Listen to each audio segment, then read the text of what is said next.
fiquei surpreso por não ver, dentre as prioridades do governo, o combate à corrupção. Ainda que existam várias pessoas que tenham sido investigadas, processadas ou até condenadas por crimes de corrupção no governo, eu acredito que isso não deva ser um tabu. Precisa ser tratado como uma prioridade de Estado, não de governo. Em segundo lugar, prisão em segunda instância é algo essencial para o funcionamento da justiça, porque isso não está dentre as prioridades do governo, a sociedade clama por justiça. Em terceiro lugar, fim do foro privilegiado. A gente jamais vai ter igualdade perante a lei, quanto mais de 57 mil pessoas têm foro privilegiado. Em quarto lugar, competência da justiça eleitoral para investigar e processar a corrupção política. Eu desconheço um caso em que a pessoa foi para a cadeia condenada pela justiça eleitoral. Ela não é uma justiça vocacionada para isso. Não é uma crítica à justiça eleitoral, é sim uma análise de perfil institucional. Nós precisamos acabar com a competência criminal da justiça eleitoral. Em quinto lugar, governança e compliance. O ministro Prates, presidente da Petrobras, ele criticou o sistema de compliance como um estorvo da Lava Jato. Nós temos pessoas que foram condenadas por desvio de verba pública, como o ministro Góes, e estão ocupando cargos de ministérios, pessoas envolvidas em escândalos, ministro do Turismo, ministro de Comunicações, e seguem na chefia dos seus ministérios. Quando jamais uma empresa que preza por sua reputação, que preza por boa governança, faria isso. O senhor mesmo, na sua rede social, o senhor criticou o orçamento secreto como o maior escândalo de corrupção da face da Terra. Hoje o governo está implementando orçamento secreto versão 2, por meio da RP2, não mais RP9, mas adotando a mesma prática que o senhor criticou. Indulto. Os decretos de indulto do PT sempre perdoaram 2/3 da pena de ladrões e assassinos. Essa prática vai ser mantida ou vai ser extirpada? Deputado Deltan, o que mudou foi o espetáculo. Nós pusemos fim ao espetáculo e à corrupção do combate à corrupção. Agora, as operações continuam a acontecer todos os dias. Hoje houve operação contra a corrupção. Semana passada houve e outros dias houve. O que nós não queremos e não faremos é violar as garantias legais e constitucionais. Então, respondendo à primeira pergunta de Vossa Excelência, o combate à corrupção continua a ser uma prioridade, obviamente. Nós não fazemos disso bandeira de politicagem, porque nós não precisamos disso. Nós temos um governo com projeto, com propostas, com ideias, e por isso nós respeitamos o devido processo legal. E o senhor pode acompanhar todos os dias nos perfis oficiais, meu, da Polícia Federal, e o senhor vai encontrar muitas operações de combate à corrupção acontecendo naquilo que diz respeito à competência da Polícia Federal. O segundo tema sobre prisão em segunda instância. O senhor deve lembrar que há uma garantia constitucional, que serve também para responder uma outra pergunta do senhor, atinente à chamada presunção de inocência. Eu sei que o senhor tem uma posição contrária à Constituição. Ora, o senhor é deputado, o senhor discorda da Constituição. Se o senhor discorda da Constituição, é claro que o senhor pode fazer uma proposta de emenda à Constituição.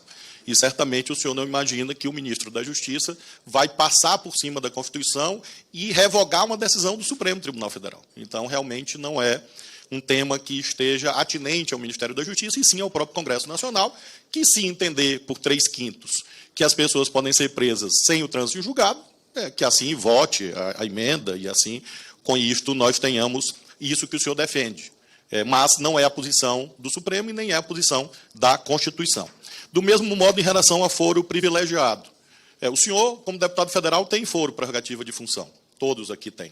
E é claro que isso está na Constituição. No caso de Vossa Excelência, no artigo 102 da Constituição.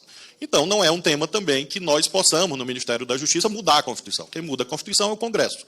E claro que o senhor pode discutir isso nas casas parlamentares e encontrar alguma medida que o senhor ache mais justa em relação a esse tema. A quarta pergunta sobre a justiça eleitoral. Deputado, eu quero me solidarizar com a justiça eleitoral brasileira. É uma justiça que tem, como o senhor sabe, 91 anos. É uma justiça que prestou já relevantes serviços ao país.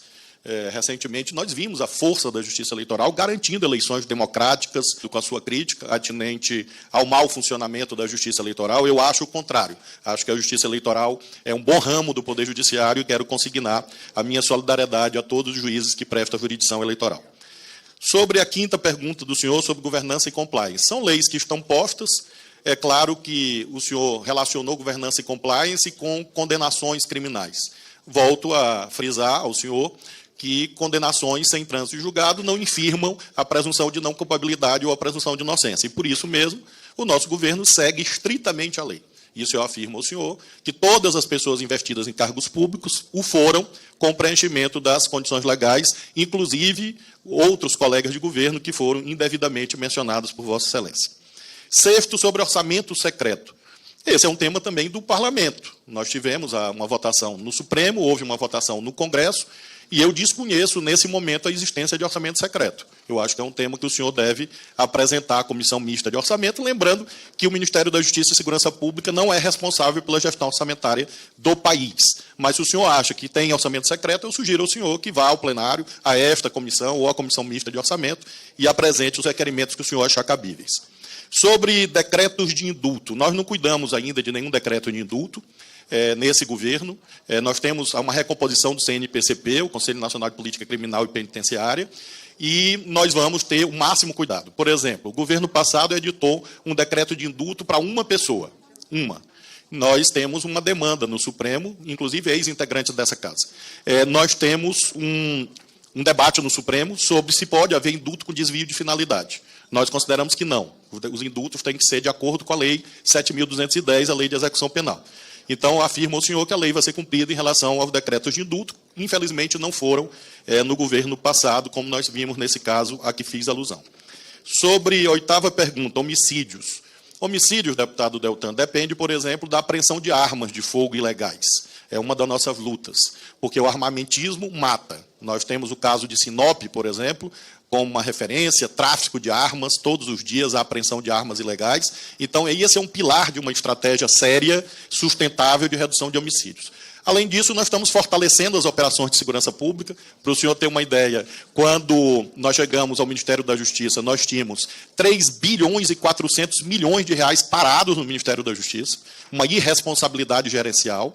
Nós estamos agilizando esses repasses aos estados e isso também significa fortalecimento da segurança pública. E, finalmente, um trabalho, claro, um Plano Nacional de Redução de Homicídios, abrangendo feminicídio, juventude negra, todos esses segmentos vulnerabilizados, porque é assim que você faz de modo sério o combate aos homicídios.